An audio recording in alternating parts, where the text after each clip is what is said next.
നമസ്കാരം. പ്രവാസി മലയാളിയിലേക്ക് സ്വാഗതം. ഒമാനിൽ ഷവ്വാൽ മാസപ്പിറവി കാണുന്നവർ വിവിധ ഗവർണറേറ്റുകളിലെ ഗവർണർമാരുടെ ഓഫീസുകളിൽ അറിയിക്കണമെന്ന് അറിയിച്ചിരിക്കുകയാണ് ഉദ്യോഗസ്ഥർ. ഔഖാഫ് മത കാര്യാലയ മന്ത്രാലയമാണ് ഇക്കാര്യം നിർദ്ദേശമായി ഇപ്പോൾ പുറത്തുവിട്ടിരിക്കുന്നത്. ഷവ്വാൽ മാസപ്പിറവി നിർണയത്തിന് സുപ്രധാന സമിതി ശനിയാഴ്ച യോഗം ചേരും എന്നും അറിയിച്ചിട്ടുണ്ട്. മാർച്ച് 29 ശനിയാഴ്ച മാസപ്പിറവി നിരീക്ഷിക്കാനാണ് ആഹ്വാനം ചെയ്തിരിക്കുന്നത്. മാസപ്പിറവി കാണുന്നവർ 24 64 40 37 എന്ന നമ്പറിലേക്കോ അല്ലെങ്കിൽ 24 64 070 അല്ലെങ്കിൽ 24 64 40 04 എന്ന നമ്പറുകളിലേക്ക് കാര്യങ്ങൾ വിളിച്ചറിയിക്കണമെന്നാണ് നിർദ്ദേശം. ഇതിനു വേണ്ടിയുള്ള നമ്പറുകൾ ഇപ്പോൾ ഉദ്യോഗസ്ഥർ ശക്തമായി തന്നെ പുറത്തുവിടുന്നുണ്ട്. അതേസമയം ഒമാനിൽ ചെറിയ പെരുന്നാൾ അവധി പ്രഖ്യാപിച്ചു കഴിഞ്ഞിരിക്കുകയാണ്. പൊതു സ്വകാര്യ മേഖലയ്ക്കുള്ള അവധിയാണ് ഇപ്പോൾ പ്രഖ്യാപിച്ചിരിക്കുന്നത്.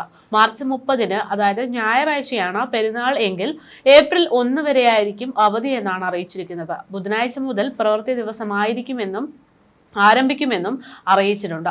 വാരാന്ത്യ ദിനത്തോട് ഉൾപ്പെടെ 5 ദിവസമാണ് ഇത്തരത്തിൽ അവധിയായി പ്രഖ്യാപിച്ചിരിക്കുന്നത്. മാർച്ച് 31 പെരുന്നാളെങ്കിൽ ഏപ്രിൽ 3 വരെയായിരിക്കും അവധിയെന്നും നീണ്ട അവധിക്ക് ശേഷം ഏപ്രിൽ 6 പ്രവൃത്തി ദിവസങ്ങൾ പുനരാരംഭിക്കുമെന്നാണ് അറിയിച്ചിരിക്കുന്നത്.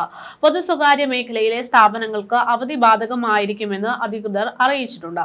നിലവിൽ വിശ്വാസികൾക്ക് വേണ്ടി എല്ലാ സുരക്ഷയും ഒരുക്കിക്കൊണ്ട് തന്നെയാണ് ഓരോ നോമ്പുതുറ സമയത്തും അവിടെയുള്ള പ്രവർത്തകരെല്ലാം അവരുടെ കാര്യക്ഷമമായ ഓരോ ചുവടുവെപ്പും മുന്നോട്ട് വയ്ക്കുന്നത്. ഇതിന്റെ ഭാഗമായിട്ട് ദുബായിൽ റംദാൻ മാസത്തിന്റെ തുടക്കം മുതൽ തന്നെ വാഹന യാത്രക്കാർക്ക് വേണ്ടിയുള്ള ഇഫ്താർ പാക്കറ്റുകൾ അടക്കം വിതരണം ചെയ്തിരുന്നു. ഇത്തരത്തിൽ 3 ലക്ഷത്തിലേറെ ഇഫ്താർ പാക്കറ്റുകളാണ് വിതരണം ചെയ്തു കഴിഞ്ഞിരിക്കുന്നത് എന്നതാണ് റിപ്പോർട്ടുകൾ. റംദാന്റെ 25-ാം ദിവസം വരെ 3,25,250 ഇഫ്താർ പാക്കറ്റുകളാണ് ഇത്തരത്തിൽ ദുബായ് പോലീസ് മാത്രം വിതരണം ചെയ്തിരിക്കുന്നത്. റംദാൻ വാഹന അപകടങ്ങൾ ഇല്ലാതാക്കുക എന്ന ക്യാമ്പയിന്റെ ഭാഗമായിട്ടാണ് ഇത്തരത്തിലൊരു വിതരണം നടത്തിയതെന്നും റിപ്പോർട്ടുകളുണ്ട്. കൃത്യസമയത്ത് നോമ്പു തുറക്കാനായി തിരക്കിട്ട് വാഹനം ഓടിക്കുമ്പോൾ പലപ്പോഴും അമിത വേഗം മൂലമുണ്ടാകുന്ന അശ്രദ്ധ കാരണം പല അപകടങ്ങളും ഉണ്ടാകുന്നത് ശ്രദ്ധയിൽപ്പെട്ടിരുന്നു. ഇതൊക്കെ പരിഗണിച്ചാണ് റംദാൻ വിത്തൌട്ട് ആക്സിഡന്റ് എന്ന ക്യാമ്പയിൻ തുടങ്ങുന്നതും ഇത്തരത്തിൽ സഹായമായി ഇത്തരത്തിൽ വിശ്വാസത്തിന്റെ ഭാഗമായിട്ടൊരു ക്യാമ്പയിൻ നടത്തുന്നതുമൊക്കെ. സുരക്ഷിതമായി വാഹനം ഓടിക്കേണ്ടത് സംബന്ധിച്ച അവബോധം വർദ്ധിപ്പിക്കാനാണ് ഇത്തരത്തിലൊരു ക്യാമ്പയിൻ ലക്ഷ്യമിടുന്നതെന്ന് അധികൃതർ വ്യക്തമാക്കുന്നു. നോമ്പ് തുറക്കെ തിരക്കിട്ട് പോകുമ്പോൾ ഉണ്ടാകുന്ന വാഹനാപകടങ്ങൾ ഇത്തരത്തിൽ കുറയ്ക്കാൻ സാധിച്ചു എന്നും സിഗ്നലുകളിൽ വാഹനം നിർത്തിയിടുമ്പോൾ യാത്രക്കാർക്ക് ഇഫ്താർ പാക്കറ്റുകൾ വിതരണം ചെയ്യുന്നതിൽ വിജയിച്ചു എന്നും ദുബായ് പോലീസും പ്രതികരിച്ചു. അബുദാബി ഉൾപ്പെടെ യുഎഇയിലെ വിവിധ എമിറേറ്റുകളിലെ പോലീസും ഇത് തുടർന്നു വരുന്നുണ്ട്. നോമ്പ് തുറക്കാൻ വൈകുമെന്ന് കരുതി അമിത വേഗം വേണ്ട എന്ന പോലീസിന്റെ നിർദ്ദേശം ഇത്തരത്തിൽ പലരും സ്വീകരിക്കുകയും ചെയ്തിട്ടുണ്ട്.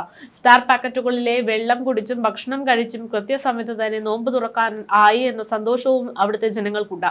യുഎഇയിൽ മാസപ്പിറവിക്ക് വേണ്ടി കാത്തിരിക്കുകയാണ് എന്തായാലും വിശ്വാസികൾ എന്ന് തന്നെയാണ് ഇത്തരത്തിലുള്ള ഓരോ റിപ്പോർട്ടുകൾ പുറത്തു വരുമ്പോഴും പറയേണ്ടിയിരിക്കുന്നത്.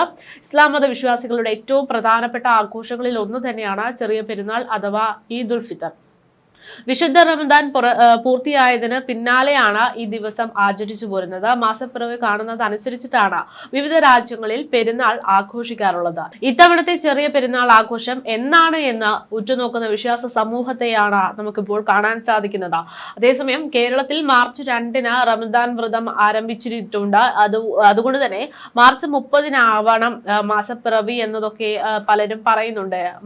മാർച്ച് 30 മാസപ്പിറവി കാണുകയാണെങ്കിൽ മാർച്ച് 31 ചെറിയ പെരുന്നാൾ ആഘോഷിക്കാനാണ് കേരളത്തിലെ വിശ്വാസികൾ നിൽക്കുന്നത്.